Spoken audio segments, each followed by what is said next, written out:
Good morning, student. Welcome to geography class. 11th plus 12 geography. 11th plus 12 geography. Class 11th और 12th दोनों की same classes चल रही है, यानी मैं अभी सिमिलर टॉपिक उठा रहा हूँ, तो दोनों ही क्लास के लिए मोस्ट पॉपुलर या मोस्ट पॉपुलर क्या बेस्ट हो उनके लिए, उनको ज़्यादा से ज़्यादा नॉलेज मिले। लास्ट जो हमारा टॉपिक था या लास्ट क्लास जो मैंने ली वो ज्योग्राफी के बारे में बताया था आपको। ज्योग्राफी होती क्या है, ज्योग्राफी के मेन बताए थे, उसके अलावा उसके टाइप बताए थे। आज का जो हमारा टॉपिक होगा, नेक्स्ट टॉपिक, वो ग्लोब होगा। शायद मैंने ग्लोब के बारे में डिस्कशन भी किया था लास्ट में थोड़ा बहुत, और आई होप आप लोग कुछ थोड़ा बहुत मैटर इसके बारे में देख के आए होंगे या आप प्रीवियसली क्लासों में इसके बारे में बहुत कुछ जानते होंगे। ग्लोब को स्टार्ट करने से पहले मैं थोड़ा सा दूसरा टॉपिक लूँगा जिससे कि ग्लोब ज़्यादा से ज़्यादा इजीली आपको समझ में आए। सबसे पहले मैं एक डायग्राम बनाता हूँ। अब आप कहोगे सर ये क्या बना दिया, प्लस प्लस या ऐड करने वाला सिंबल।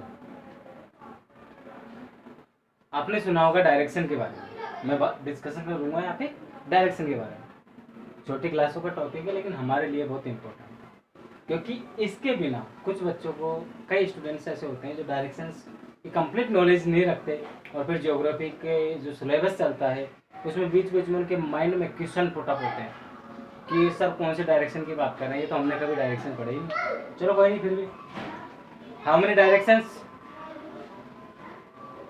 आई नो, आपके सभी के माइंड में आंसर्स, किसी के में 4 डायरेक्शन होंगे, किसी के में 8 डायरेक्शन होंगे और किसी के में 16 डायरेक्शन होंगे। लेकिन हम छोटी क्लासों से इसके बारे में पढ़ते हैं। जियोग्राफी में जो डायरेक्शंस होते हैं छोटी क्लासों में 4 डायरेक्शन पढ़ाए जाते हैं। कितने?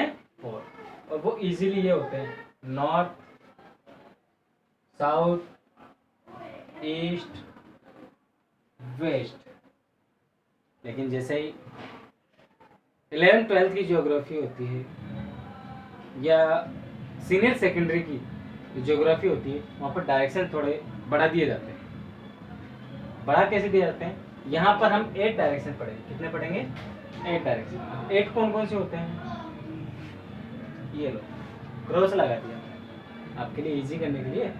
अब ये 4 तो आपको पता है, लेकिन ये 4 कौन से हैं? थोड़ा माइंड भी लगा सकते हैं, इंटेलिजेंट स्टूडेंट्स लगा चुके हैं अब तक, लेकिन फिर भी सबके लिए कौन सा हो गया ये? नॉर्थ प्लस, सॉरी प्लस हटा देते हैं, दोनों को मिलाकर कौन सा हो जाएगा? North east. कई ऐसे क्वेश्चन आपने ज्योग्राफी में सुने होंगे या अदर सब्जेक्ट्स में, नॉर्थ ईस्ट डायरेक्शंस में फ्लूइड आया या नॉर्थ ईस्ट पार्ट पर। अभी नॉर्थ ईस्ट क्या हो गया? हिंदी में से कहेंगे उत्तरी पूर्वी। कौन सा कहेंगे? उत्तरी पूर्वी।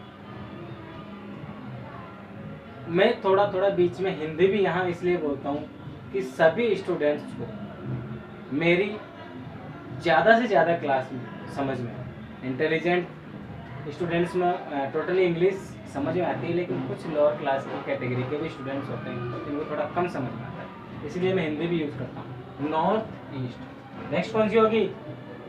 आ गया क्वेश्चन? क्वेश्चन तो आ गया, लेकिन आंसर माइंड में आया? South east. जैसे 12th क्लास के जो पिछले साल लास्ट ईयर्स के स्टूडेंट्स होंगे उनको तो ये मैं पढ़ा चुका हूँ, लेकिन कई स्टूडेंट्स उसमें भी छूट गए थे, लेकिन आज उसका मौका है, आपके पास अपॉर्चुनिटी है कि आप दोबारा से वो क्लास पढ़ सकें। South east. नेक्स्ट कौन सा हो गया? South west. नेक्स्ट कौन सा हो गया?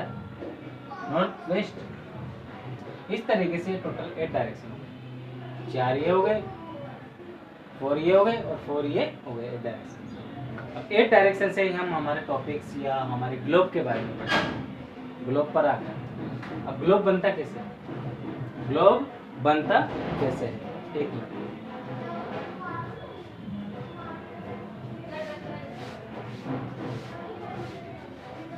कार्टोग्राफी में, कार्टोग्राफी एक सब्जेक्ट होता है ज्योग्राफी में, मैप के बारे में, जिसमें आप पढ़ते हो मैप।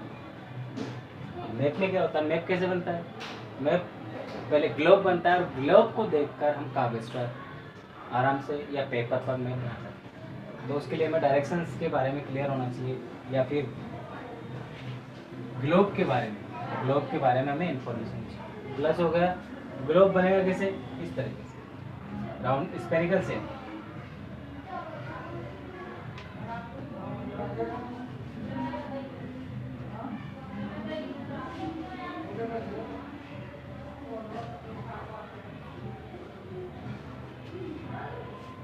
स्फेरिकल शेप तो मेरे से नहीं बन पाई, लेकिन फिर भी मैं आपको इसी से क्लियर करके बताऊँ।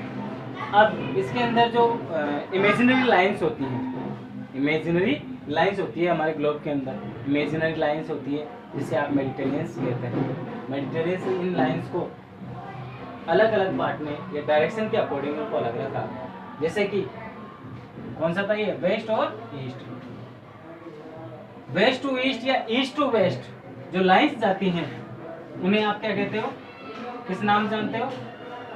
छोटी क्लासों में पढ़ रखा है हमने वैसे तो, एक बार और देख लो जिससे कि हमारी नॉलेज थोड़ी कंफर्म हो जाए। ये होंगी हमारी लेटिट्यूड, क्या होंगी, लेटिट्यूड। ये तो हो गए इंग्लिश में, हिंदी में भी बता देता हूँ। हिंदी में से कहते हैं अक्षांश। अभी स्टूडेंट्स कहेंगे सर हम तो इंग्लिश मीडियम के स्टूडेंट्स हैं, हिंदी में क्यों बता रहे? अरे भैया पेपर हमारा जो बोर्ड क्लास का पेपर होता है वो हिंदी में भी आता है और इंग्लिश में भी आता है।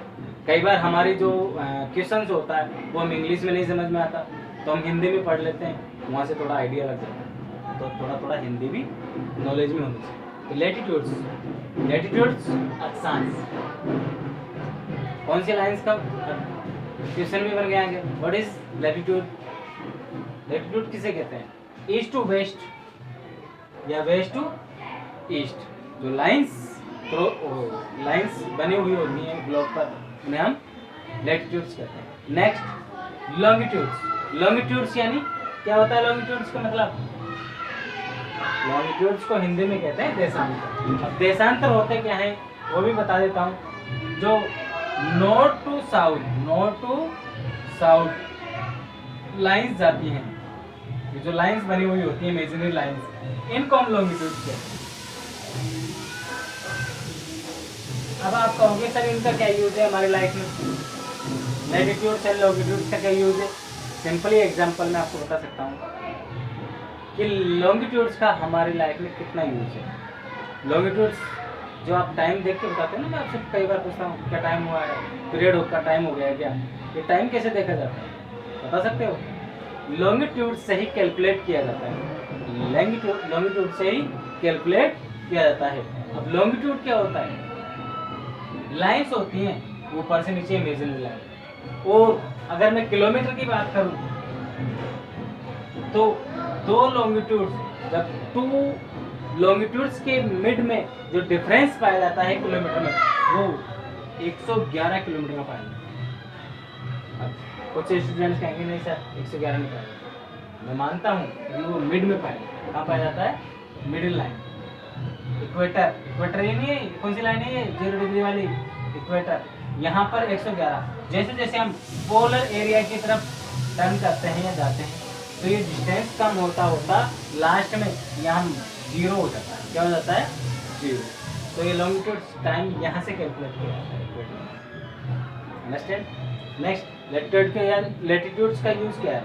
लेटिट्यूड्स को हम मॉनसून या प्लेसेस को, अलग अलग एरियाज को डिवाइड करने में हम इसका यूज करते हैं, जैसे पोलर एरिया।